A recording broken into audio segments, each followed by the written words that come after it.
सुप्रभातम। आज का प्रकरण है गांधीनः संस्मरण, गांधी जी की याद।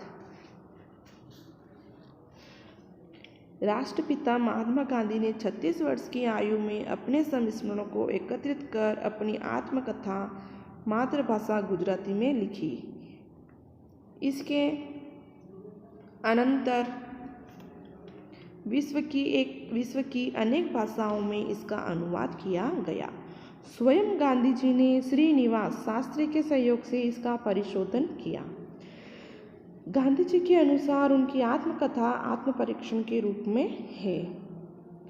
पंडित होसकेरे नागप शास्त्री जी ने गांधी जी की आत्मकथा को संस्कृत भाषा में सत्य शोधनम नामक ग्रंथ के रूप में अनुदित किया। प्रस्तुत पाठ इसी ग्रंथ से लिया गया है। इसमें यह वर्णित किया गया है कि बचपन में गांधी जी किस प्रकार श्रवण कुमार की मातृ पितृ भक्ति एवं सत्यवादी राजा हरिश्चंद्र की सत्य निष्ठा से अभिभूत हुए हैं। जिस प्रकार से यहाँ पे चित्र में बताया गया कि श्रवण कुमार अपने माता और पिता की भक्ति में अनुसरित थे। इधर राजा हरिश्चंद्र भी अपनी जो सेवा है उसमें अनुसरित थे। इस प्रकार गांधी जी अपना स्मरण याद कर रहे हैं, यानी कि गांधी जी उसे चिंतन मनन कर रहे हैं। मम पिता पित्रा कृत्वा स्थापितस्य श्रवण पितृभक्त्या आख्य नाटक ग्रंथस्य उपरि कथमपि मे दृष्टि पतत। कृत्वा में कत्वा प्रत्यय का प्रयोग किया गया है और इसमें बनेगी क्री धातु, यानी कि ये क्री धातु बनी है और प्रत्यय बन गया है कत्वा।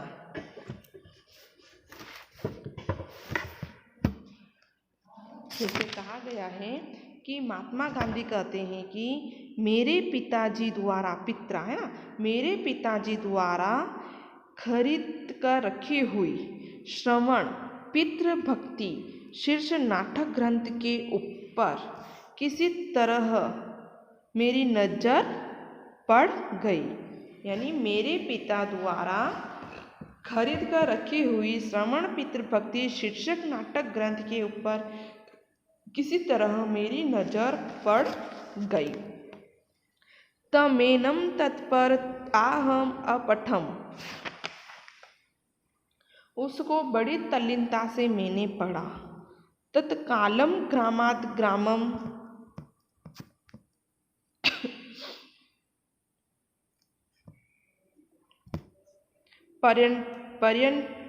पर्यटन्तः पुतलिका प्रदर्शन उपजीवन कैचित उपदग्राम उपागमन। उसी समय एक गांव से दूसरे ग्राम भ्रमण करती हुई कठपुतली का नाच दिखाकर आजीविका करने वाले अर्थात कठपुतली नचाने वाले कुछ लोग हमारे गांव में आ गए। तत्प्रदर्शित पुतलिकासु यात्रा उद्देश्य स्कंदा अवलंबितेन स्वमातृपित्रो वह मानस श्रवणस्य प्रतिकृतिरेका अवलोकिता। उनके द्वारा प्रदर्शित कठपुतलियों में यात्रा के उद्देश्य से कंधे पर लटकी कावड़ द्वारा अपने माता पिता को ले जाते हुए श्रवण कुमार का एक चित्र देखा।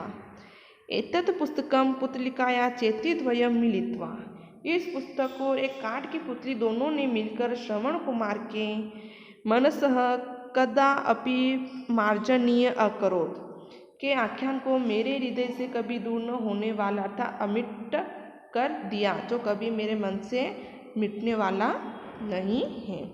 श्रवणस्य पितृभक्ति आदर्श रूपेण त्वया स्थापनीयत्व आत्मना आत्मन अनुबोध्यते। श्रवण कुमार की पितृभक्ति नाटक को तुम्हें आदर्श रूप में स्थापित करना चाहिए।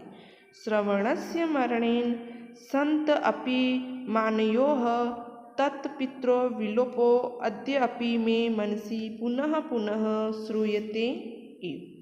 इस प्रकार मैंने स्वयं को समझाया।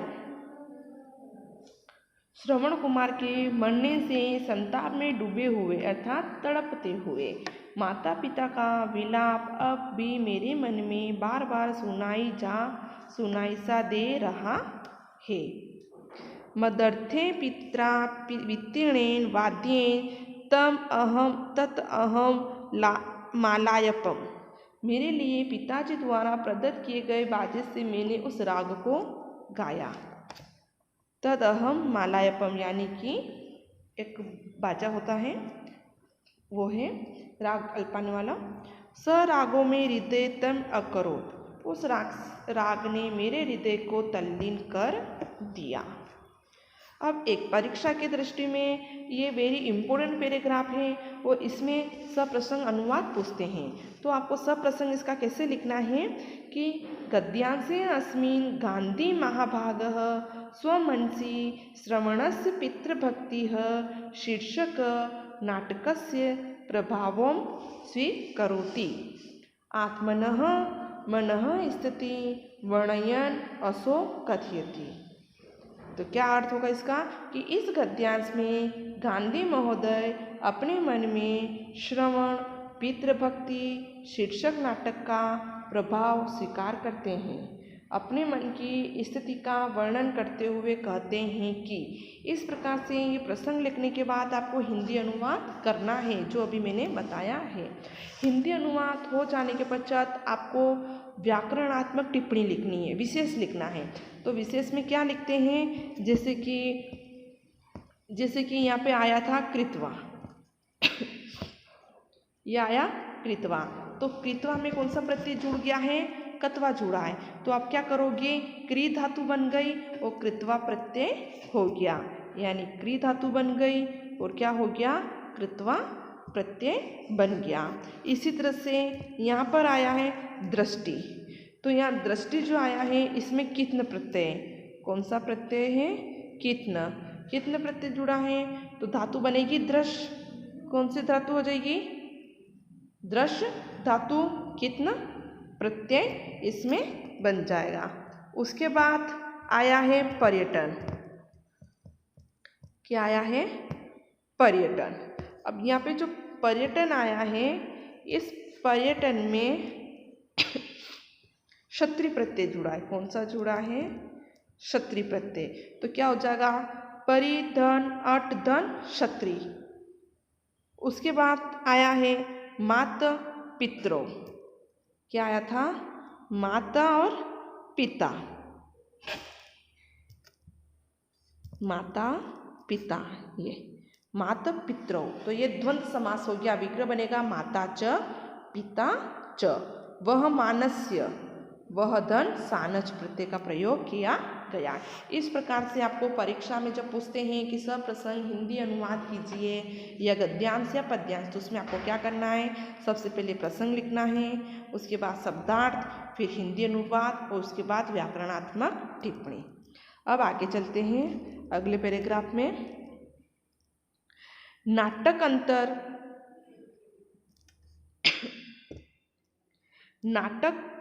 अंतर संबंधी अन्य परा तदृशी घटने का संवृता।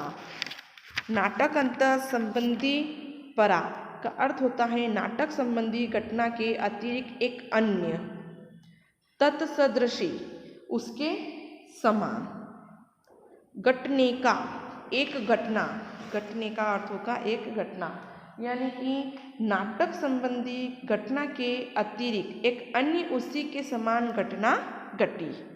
तत्सदृशी यानी उसी के समान एक घटना और घटी।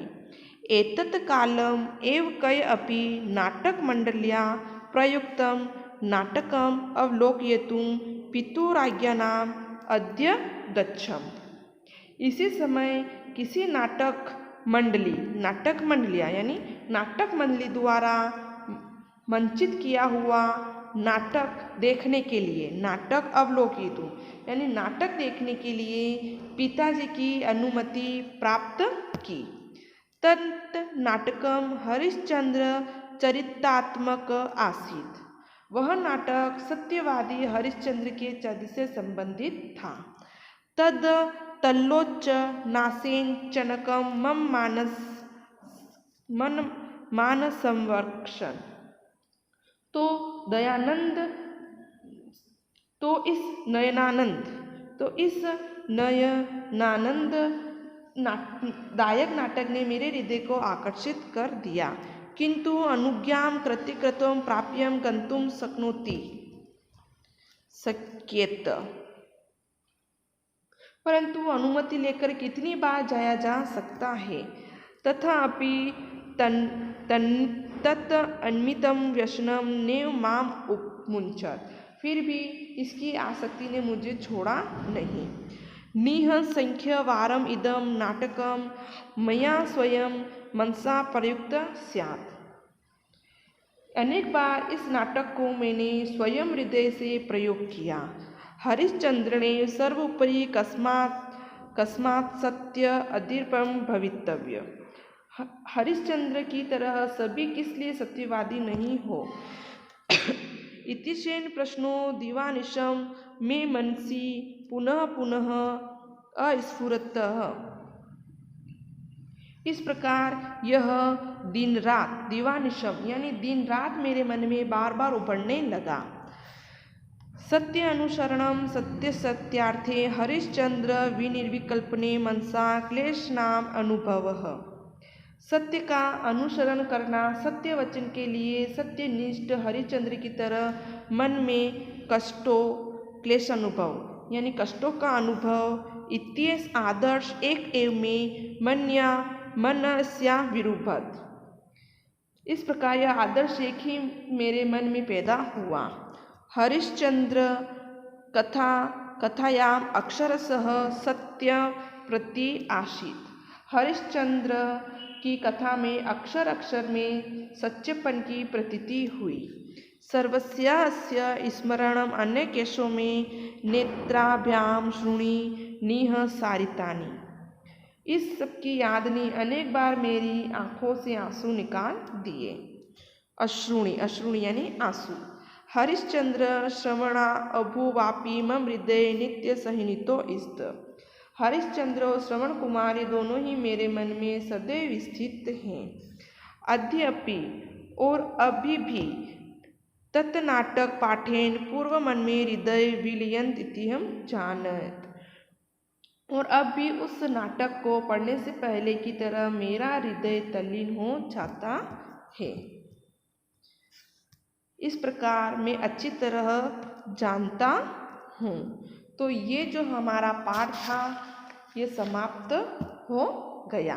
अब इसमें आपको क्या करना है कि आपको कुछ अबोधन कार्य के प्रश्न भी इसमें पूछे जाते हैं। जैसे कि ये पैराग्राफ था तो इसमें से अबोधन प्रश्न पूछेंगे। अबोधन प्रश्न क्या है कि हरिश्चंद्र कथायाम अक्षरशः कस्य प्रतीति आसीत। यानी हरिश्चंद्र की कथा में अक्षरशः किसकी प्रतीति थी। तो किसकी प्रतीति उजागर कर रही थी वो? सत्य की। किसकी प्रतीति उजागर करी उन्होंने? सत्य की। हरिश्चंद्र कथा या अक्षरशः सत्य प्रतीति आसीत। यानी हरिश्चंद्र की कथा में अक्षरशः सत्यस्य प्रतीति आसीत। फिर आता है कि गांधीनः हृदय काउ नित्य सन्निहितो स्तः। गांधी के हृदय में कौन सदैव स्थित है? तो गांधी के हृदय में सदैव कौन स्थित है? हरिश्चंद्र। कौन है? हरिश्चंद्र श्रवण अभुवपि श्रवण कुमार। ये दोनों ही गांधी जी के हृदय में यानी कि मन में स्थित है। फिर अगला प्रश्न पूछते हैं कि अकर्षत इति अस्मिन् पदे कः लकार। अकर्षत शब्द में कौन से लकार का प्रयोग किया गया है? तो कौन सा लकार आ जाएगा आकर्षण में? लंग लकार। कौन सा आ जाएगा? लंग लकार। फिर प्रश्न पूछते हैं दिवानिशम। दिवानिशम इति पदे कः समास। दिवानिशम पद में कौन सा समास हुआ है? तो कौन सा समास हो गया है? द्वंद्व समास। दिन और रात। कौन सा समास हुआ है? दिन और रात। इस प्रकार से ये दूसरा नंबर अवबोधन प्रश्न का था। एक प्रश्न मैंने आपको बताया है कि सब प्रसंग हिंदी अनुवाद करना है। दूसरा प्रश्न आएगा अवबोधन कार्य। अब इसके बाद पूछते हैं हिंदी भाषा सारांश। उसके बाद एक इम्पोर्टेंट प्रश्न पूछते हैं कि हिंदी